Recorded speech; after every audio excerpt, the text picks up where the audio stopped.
My mother passed away several years ago, and this is one of her best stories. She worked as the head of a transcription department of a government agency.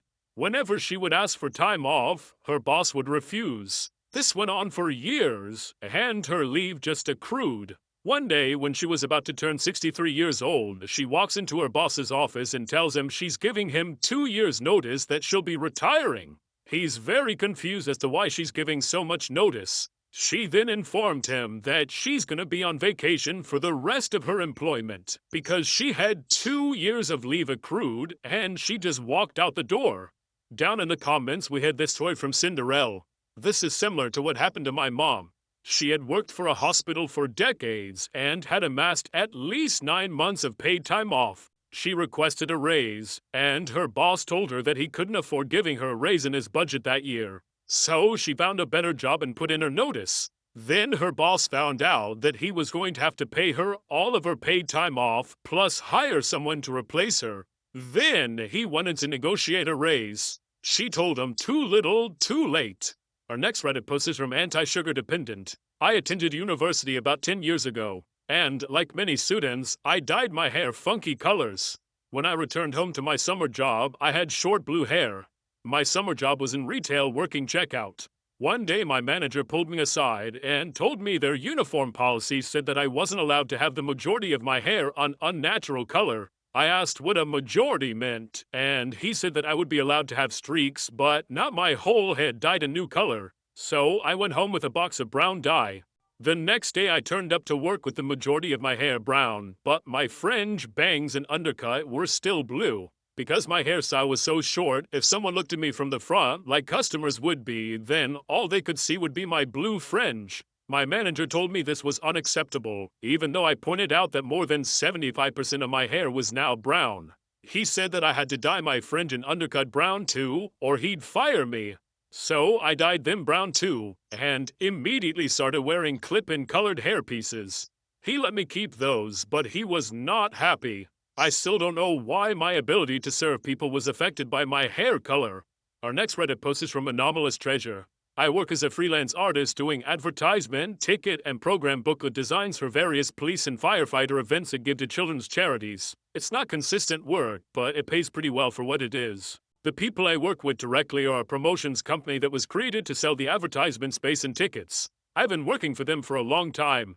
Throughout COVID, these people were essentially my only source of income, so I had to put up with their BS. Mostly, I had to put up with hearing the check is in the mail for 2 or 3 months before it actually arrived. I convinced the owner of the company to download PayPal so I could finally be paid in a reasonable time. He was confused on how to use it, so I told him about Cash App. I was paid through Cash App only once before he said, "I just want to keep doing this by the book. These websites you're sending me to look scammy. Also, you don't work for me, you work for your union, and they're the one cutting the checks." I asked him, "Are you sure you really want to do that?" And, of course, he said yes. Cue malicious compliance. He's become quite upset with me since he realized that doing it by the book actually gives me all the leverage. From that point forward, I began putting my logo Watermark on every single thing that I sent him. The first time he experienced this was with show tickets. He asked me to remove the watermark and send it to the printers because he was satisfied with the work. I told him the watermark will come off when there's money in my accounts. He told me that he can't start making sales until he has tickets to sell. Thus, he doesn't have any money to pay me. Oh man, that sucks. Better figure out how to pay me electronically then. Here's my Bitcoin and Ethereum wallets, my PayPal and Cash App info, as well as info for direct deposits. He insisted that he couldn't pay me before he had the tickets, so he agreed to a 50% price increase for me to release the files to him without pay. He actually paid me for that today. The second time this happened was with the show poster. The same thing occurred, only this time I was told that I would have to talk to the Fraternal Order of Police about being paid since you work for them. They were very confused when I called them. An hour later, I got an angry phone call from the promoter's account, and I was paid by a direct deposit from the promoter's business account, not the cop's account. This morning was pretty interesting. He called me up while meeting with the police association to talk about cutting me a check for the last show that happened yesterday. During this call, he asked me about bank transfers, how to make a Bitcoin wallet, etc. And at the end, the promoter asked why my invoice stated that I'm no longer accepting checks as a form of payment. I asked him, "Are you sure you want me to answer this during this meeting?" And he said yes. So I told him while he was still on speakerphone with his boss, "Because you don't pay me for months when we do checks, so I now only accept online transfers." There was a little back and forth between him and the guy from the police association. It did not sound like Mr. Promoter was having a good time. I was told that I would get a call back about payments. Well, I did receive that call from the police association, not the promotion agency. They paid me via PayPal and apologized profusely. When I later got a call from the promoter afterward, he sounded very upset, and she asked, "Why are you doing all this to me?" "Well, sir, you told me that you wanted it done by the book, right? This is by the book. We didn't do it by the book before because I worked with you for years and your son is my best friend, so this is how it has to be from now on.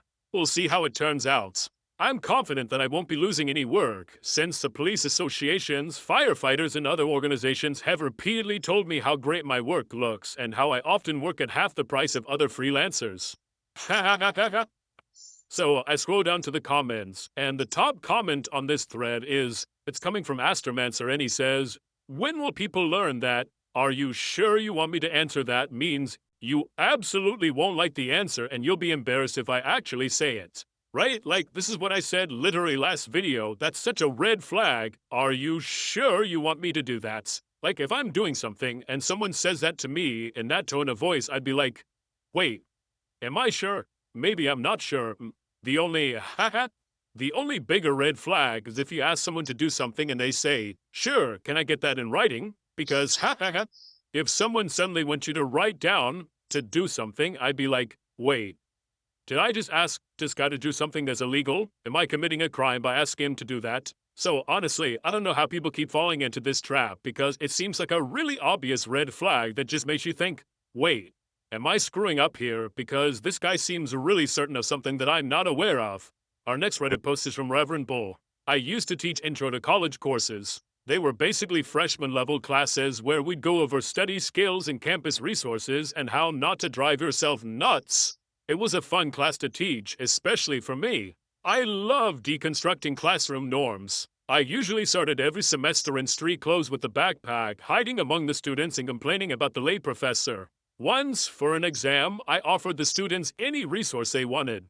After all, I'd made the test about interpreting information rather than memorizing it. If they could look up a term, then they'd be able to better reason their way around it. Most students brought books and notes. A few brought laptops and note cards. One student, however, came to my office hours right before class. "Mr. OP, what can I do for you? If I don't have access to a resource, you'll help us find it, right? Like in that library literacy unit we did." "Of course, that's what I'm here for. You said that we can have any resource we want for that test, right?" "Yeah, that's what I put on the syllabus. What are you thinking?" "Great, then I'd like the answer key to the test, please." I had to take a second and then just grinned, proud as can be. I'd pushed them all semester to think outside the box and carve their own way, and this audacious little punk came up with a perfect plan. The student got her answer key, and because I'd also allowed group work, the whole class got it. Our next Reddit post is from Namesrow.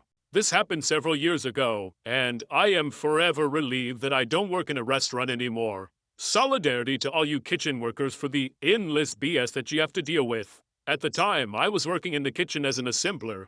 This can be one of the most clutch positions on the line because you take all the food being prepared by the other cooks and organize it into tickets that can be taken out into the dining room. Accordingly, it's often a bottleneck for food leaving the kitchen. If you have a slow assembler, then cooked food dies under the heating lamps. Grilled salmon dries out, fries become soggy, linguine alfredo hardens into concrete, really horrific stuff. It is imperative that food doesn't sit in the window. I was working a weekday lunch shift, which is normally pretty slow. We must have provoked the wrath of the restaurant gods on this day, though, because out of nowhere the store got hit with a tsunami of customers. I could just barely make out the other cokes through the clouds of shrimp scampi, fryer grease, and cheddar bay biscuits flying through the air. I knew that a shitstorm was headed in my direction, and I began putting empty plates in the window to prepare. On the other side of the window, coordinating the servers, was my manager, Gruntface. I shouldn't use his real name, actually. Let's call him Bob instead. Bob was a bit hyperactive, and he had an irritating tendency to micromanage kitchen processes, a problem compounded by his not knowing how the f to run a kitchen.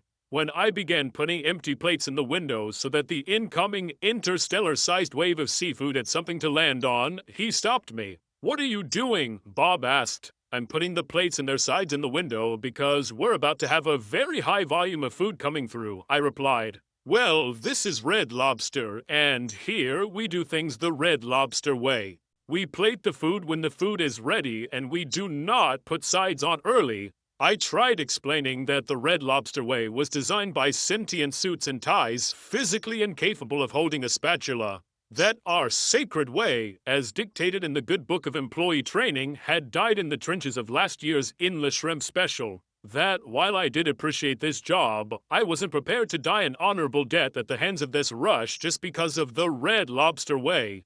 But Bob wasn't having any of it. Bob insisted that I take the plates out of the window and only pass him plates and tickets that were 100% completed. Knowing full well that Bob's bad planning was flying us into a storm of shit, I put on a feces-resistant raincoat, rubbed some Bicks under my nose, and braced for impact. 30 minutes later, the window was chaos. Finished food was left dying in the wings of the window while I plated up one finished ticket at a time. Bob was equal parts confused and furious, like a toddler whose toy was suddenly taken away. "What's the food waiting on?" he cried, gesturing towards a shriveled-up steak and its associated sides. "Well, that order is waiting on some fried shrimp, and you told me I need to wait for the ticket to be complete before I plate it up. Why is the ticket missing fried shrimp?" "Unfortunately, I'm not manning the fryer, sir, so I don't know." This continued for the better part of an hour. It seemed like every ticket was missing one little thing that kept it from leaving the kitchen. After the rush had passed, Bob approached me with the twitchy, nervous energy of a coked-up boxer. Well, that, or a hyper-caffeinated, insecure manager who needed to assert his dominance over the underpaid crew of some bunk-ass seafood restaurant. "Can I speak to you in the walk-in for a moment, OP?" "Sure thing."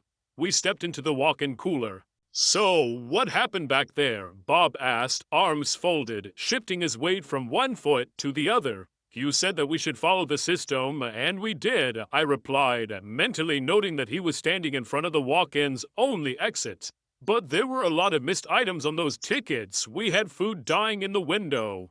"I saw it. Yeah, it was pretty bad." "So, why was the food missing?" "I don't know. I wasn't cooking the food. I was assembling it. I'm the assembler." This line of questioning continued, with Bob trying to somehow pin this catastrophe of the last hour on my willingness to comply with his orders, while I blithely insisted that I did exactly what was asked of me. After not being able to move past this point for several minutes, Bob made some sweeping statement about doing better next time and left. Incidentally, the next time I was assembling and Bob was on the other side of the window, nothing was said about the Red Lobster way, and the rush went much smoother. I guess we ended up doing better after all. OP, I'm pretty sure that the reason why he brought you into the freezer was because everyone in the front of the house was complaining to him about the slow food, and he obviously blamed the entire kitchen staff. But you were the one and only person in the entire restaurant who knew the real problem, which was this guy's stupid directive. And since he knew that you knew that he was a problem, he had to lay down the law and make sure you know that he's in charge here.